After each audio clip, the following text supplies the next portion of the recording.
So now explore file operations in Python. File operation. What are file operation in Python? I'm going to play with the file operation in Python. So imagine guys, remember that's the last section of our Python tutorial.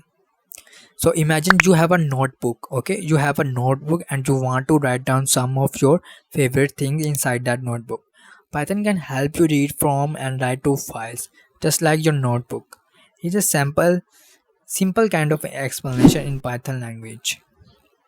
In this example, we will write your favorite things to a file called favorite.txt and then read them back.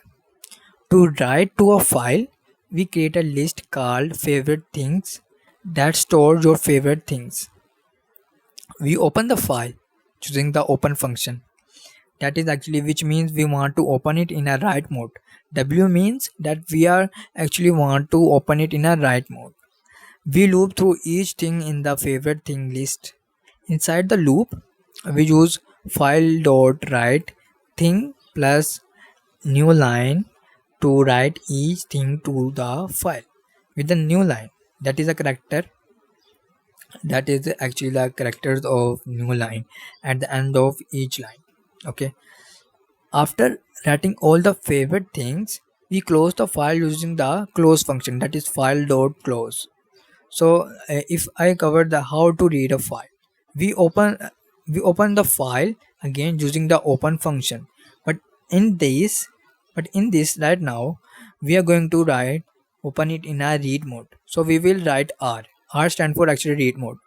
Now we loop through each line in the file using for line in a file. Inside the loop, we print each line using print line.stripe. The stripe method remove extra spaces or new lines from each line.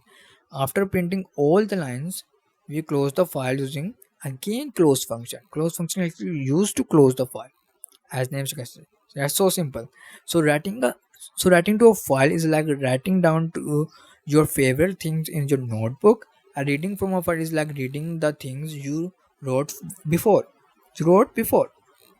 So file operations in Python allow us to store, retrieve information from file, just like your notebook helps you store and retrieve information on the paper. So here is it how simple file operation in a Python. I hope this explanation makes file operation simpler to understand. Let me know if you have any more question. If you have any query related to that concept, then comment down below. I am there to help you. So that was our last section.